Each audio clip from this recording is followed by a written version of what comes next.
tenho missão nenhuma aqui. Eu sou muito teimoso. Não me deram nada de missão.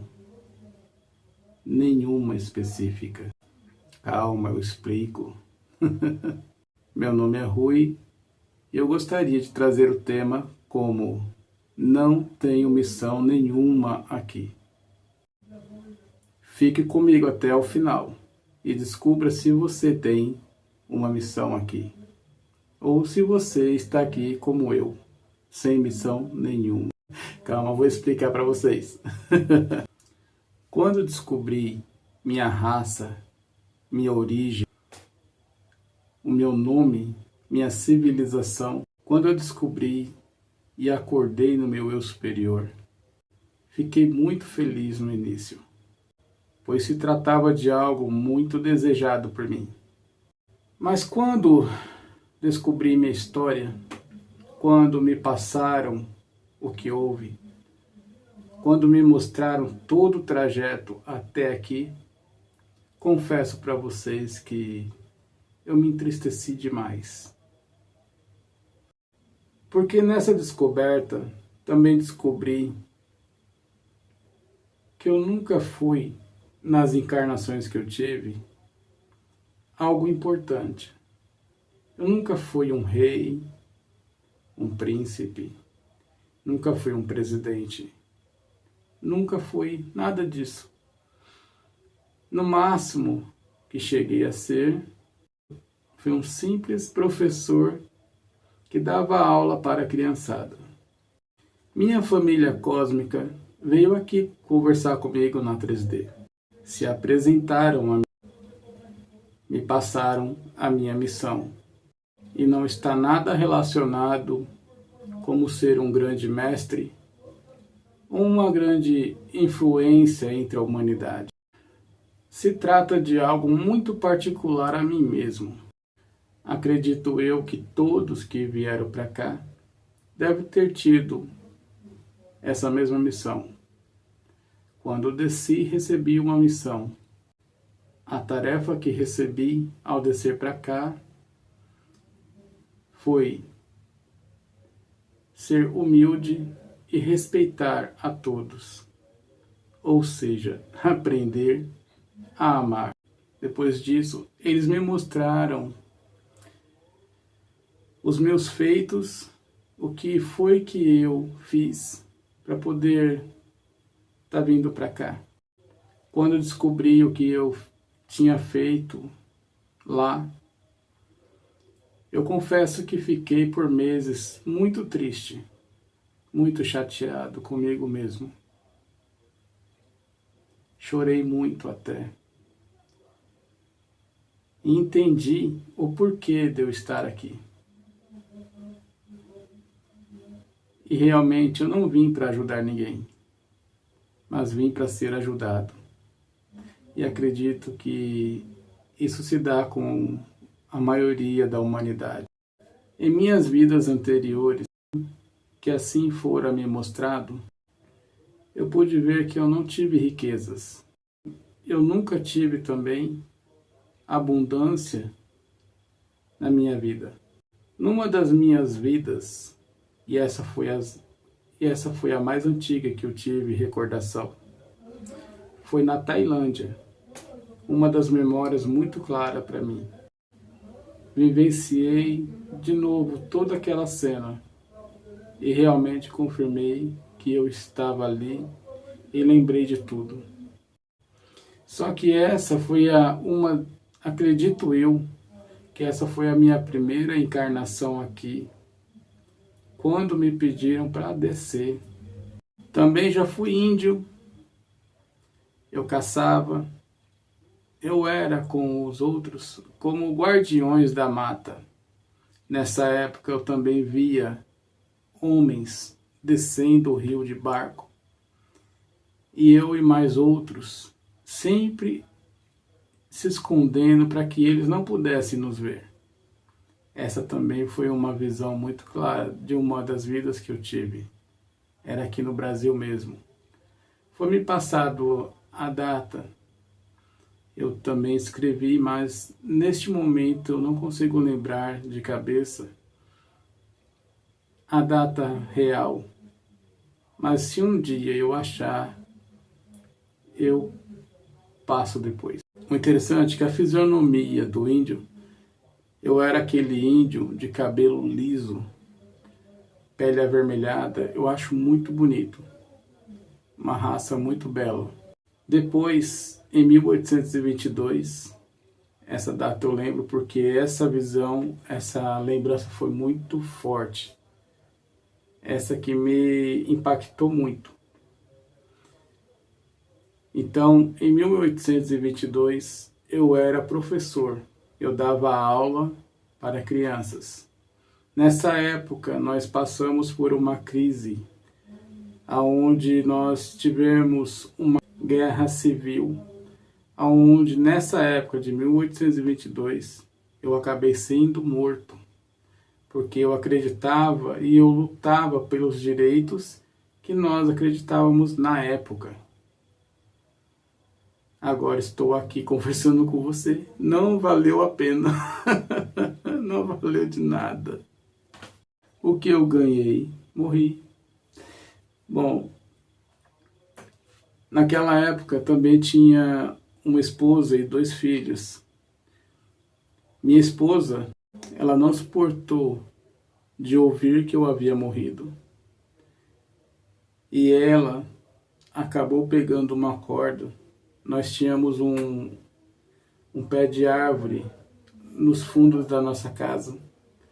Ela pegou a corda, colocou no tronco e acabou tirando sua própria vida. Deixamos 2 crianças naquela época. Elas foram deixadas no orfanato como bastardo. Imagina naquela época 2 crianças.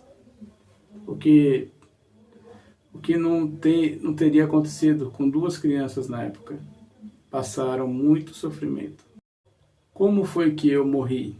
Eu levei um tiro no peito, a qual eu sinto essa dor até hoje. Às vezes ela dá um estralo, parece que eu vou ter um infarto, mas ela apenas dá um estralo, faz tá. Ela dá dor, eu sinto a dor, é como se eu fosse morrer de infarto, mas não. Ela dá aquela dor, dá aquele estralo, depois passa. Não é nada grave. Foi me mostrado também, depois dessa, uma outra vida que eu tive. Nessa eu era pedreiro. Tinha um filho. Nessa época eu tinha uma cor escura. Minha barba era toda falhada. Meu rosto era bem chupado. Minhas mãos eram muito grossas, toda cheia de calo, bem magrinho.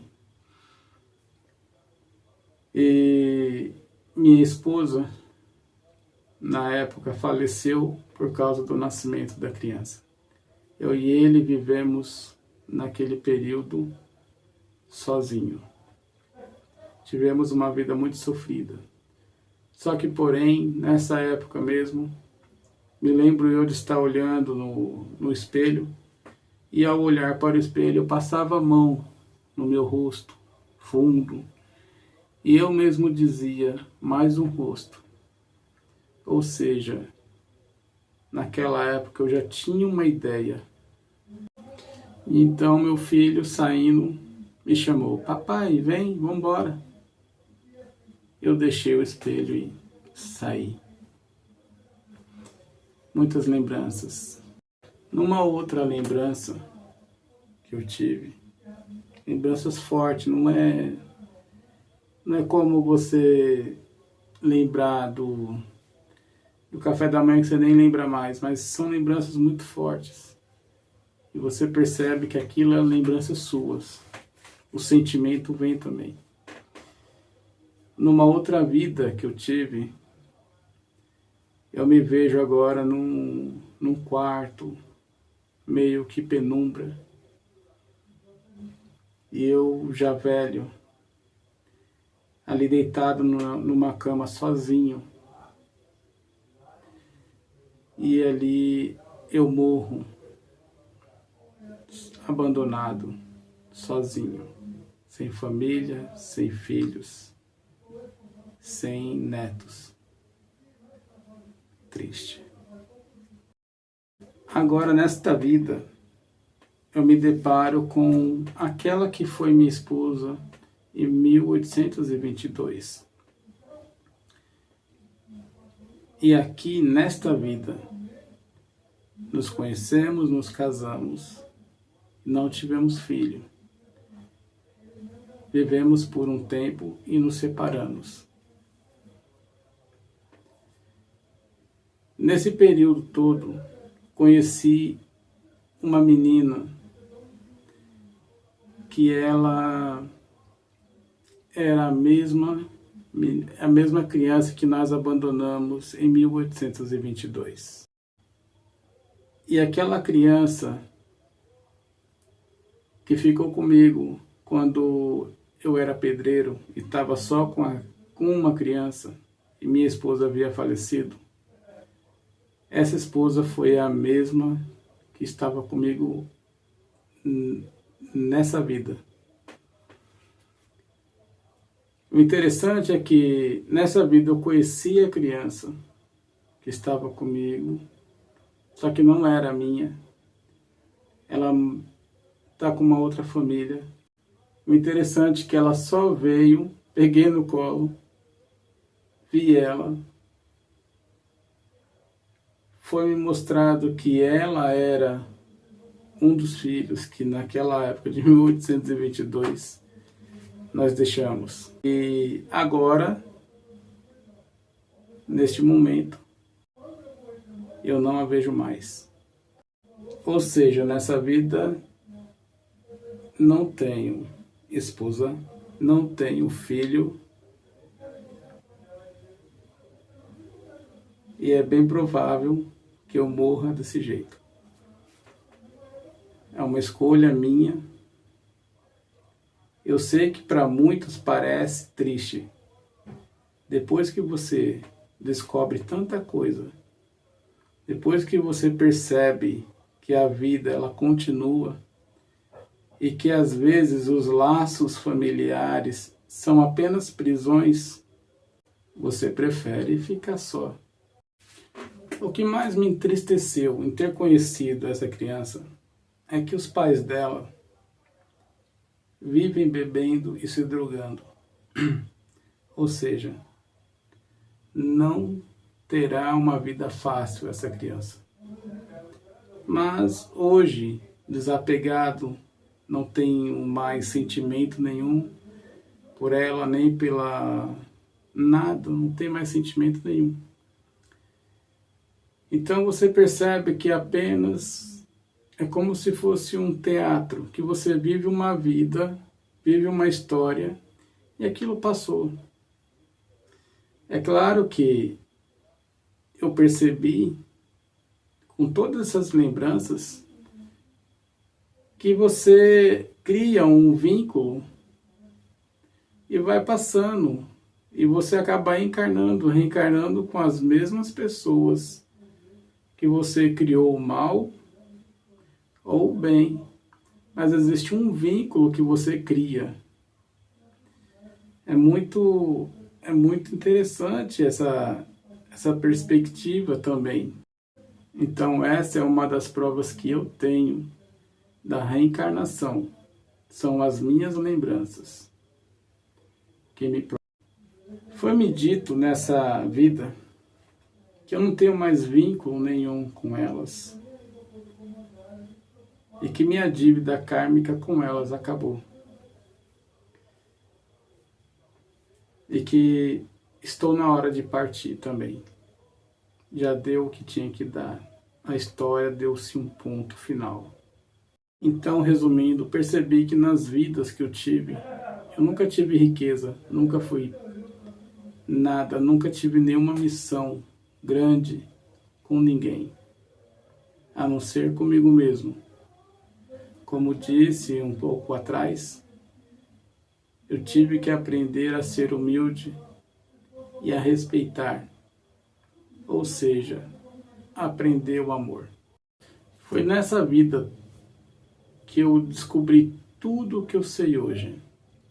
Hoje eu descobri minha origem cósmica, meu nome do meu eu superior. Descobri que eu tenho uma família lá e que me aguarda. Descobri que eu sabia que eu ia vir para cá. Eu não descobri através de hipnose. Eu tive ajuda, muita ajuda. Como todo mundo, fiz um caminho desde muito pequeno. Eu busquei informações, criei muitas dúvidas, tive muitas perguntas.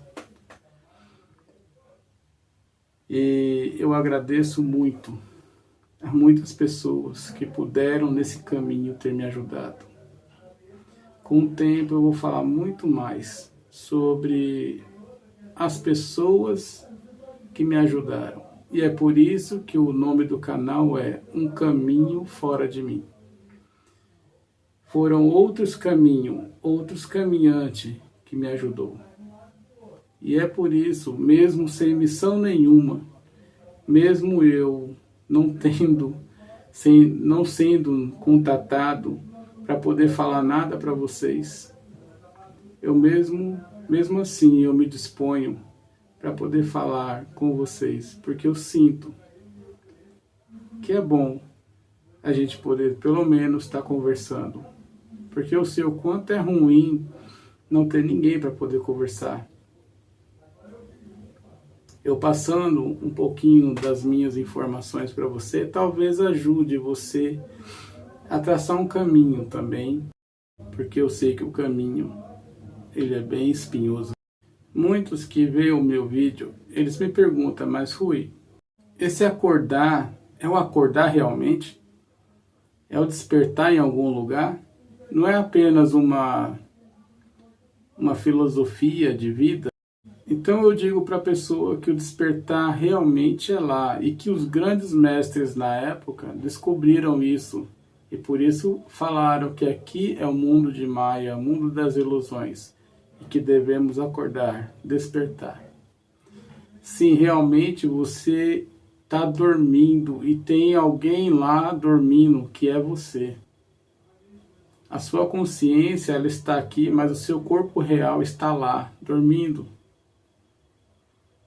Existe uma programação, existe um tempo que você vai precisar de passar aqui, antes de acordar. Tudo é um propósito. Não é apenas um sonho.